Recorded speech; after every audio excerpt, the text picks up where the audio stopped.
নমস্কার, জি24 স্বাগত news room থেকে আমি আত্রি আপনাদের সঙ্গে রয়েছে এবং এই মুহূর্তে শহরে একটি দুর্ঘটনা খবর দিয়ে শুরু করব। একটি বিলাসবহুল গাড়ি সেটি ধাক্কা মেরেছে এক ভ্যান চালককে। আর এই মুহূর্তে যে ঘটনা আপনাদের জানাচ্ছি সেটা সেন্ট্রাল অ্যাভিনিউতে ঘটেছে। বেপরোয়া বিলাসবহুল গাড়ি সেন্ট্রাল অ্যাভিনিউয়ে ভ্যান চালককে ধাক্কা, গাড়ির চালককে আটক করে জিজ্ঞাসাবাদ চালাচ্ছে জোড়াসাঁকো থানার পুলিশ এবং চালক মদ্যপ অবস্থায় ছিলেন এমনটাই দাবি এলাকাবাসীর।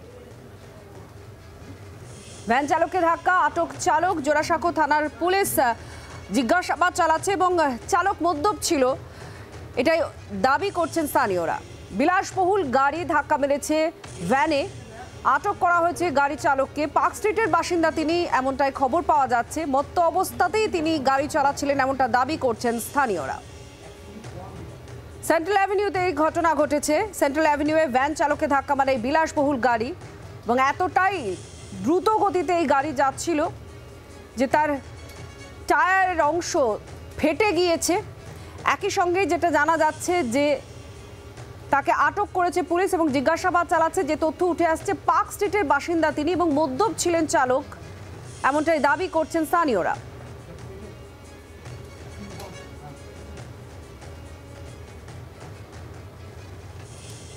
গাড়ির চালক, বিলাসবহুল গাড়ি, আর এই মুহূর্তে আপনারা দেখতেও পাচ্ছেন সেই চালককে। আমাদের অয়ন ঘোষাল আমাদের সঙ্গে রয়েছেন সরাসরি। অয়ন, ঠিক কিভাবে এই দুর্ঘটনা ঘটেছে, এখনো পর্যন্ত পুলিশ কি বলছেন এই চালক সম্পর্কে? প্রথমেই বলে রাখা ভালো, এটি একটি বেপরোয়া গাড়ি চালানোর দুর্ঘটনা এবং প্রত্যক্ষদর্শীরা দাবি করছেন চালক মদ্যপ অবস্থায় ছিলেন। গাড়িতে মদের বোতল পড়ে রয়েছে। চালক একাধিক গাড়িতে ধাক্কা মারতেই এখানে এসছেন বলে কোনো প্রত্যক্ষদর্শী, এমনকি রাস্তার ধারে কর্তব্যরত ট্রাফিক পুলিশ পর্যন্ত জানাচ্ছেন। এই গাড়িগুলির মধ্যে একটি হলুদ রঙের ট্যাক্সি, তাকে প্রথম ধাক্কা মারা হয়েছে মোহাম্মদ আলী পার্ক পেরিয়ে আমাদের মহাত্মা গান্ধী রোডের সংযোগস্থলে। তারপর এসে এই জায়গা আমি যেখানে দাঁড়িয়ে রয়েছি, অর্থাৎ মোহাম্মদ আলী পার্ক এবং কলকাতা মেডিকেল কলেজের ঠিক মধ্যবর্তী জায়গা, এখানে সে একটি ভ্যান চালককে সপাটে ধাক্কা মারে। ভ্যান চালক ছিটকে রাস্তায় পড়ে যান। এখন প্রশ্ন হচ্ছে, এই বেপরোয়া লাগাম ছাড়া গতির পরেও চালকের মধ্যে কোনো অনুতাপ নেই। চালক প্রকৃতিস্থ অবস্থায় দাঁড়াতে পারছেন না বলে প্রত্যক্ষদর্শীরা জানাচ্ছেন। এবং তার সঙ্গে আমরা গাড়ির বনেটের ওপর এই গাড়ির চালককে বসে ক্রমাগত স্থানীয় বাসিন্দা এবং পুলিশের সঙ্গে হম্বিতম্বি করতে দেখছি। একটি ভিডিও পেয়েছি আমরা, যে ভিডিও তুলেছেন এখানে দাঁড়িয়ে থাকা প্রত্যক্ষদর্শীরা, এবং সেই ভিডিওয় দেখা যাচ্ছে তিনি অনেকটা বেপরোয়া। অর্থাৎ একদিকে তার গাড়ি চালানো সেটা বেপরোয়া, মদ্যপ অবস্থায় একাধিক গাড়িতে তিনি ধাক্কা মেরেছেন, এটা প্রত্যক্ষদর্শীদের অভিযোগ।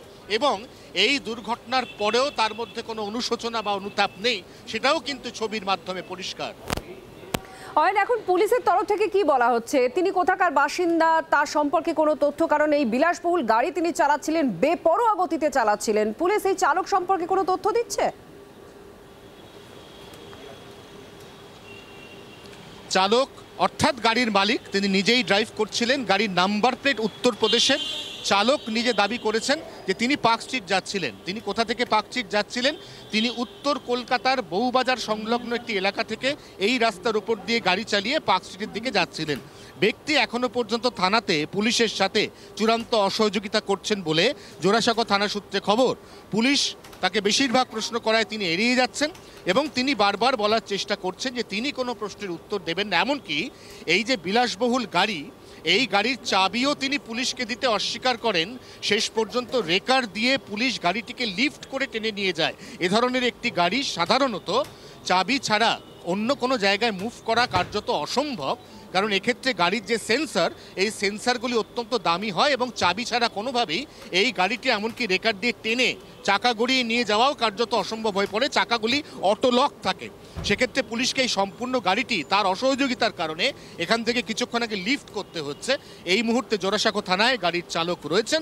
গাড়িটিকেও এই মুহূর্তে জোড়াসাঁকো থানায় নিয়ে যাওয়া হয়েছে বলে আমরা খবর পাচ্ছি। তুমি সঙ্গে থাকো। স্থানীয়রা কি বলছেন এবার শুনুন।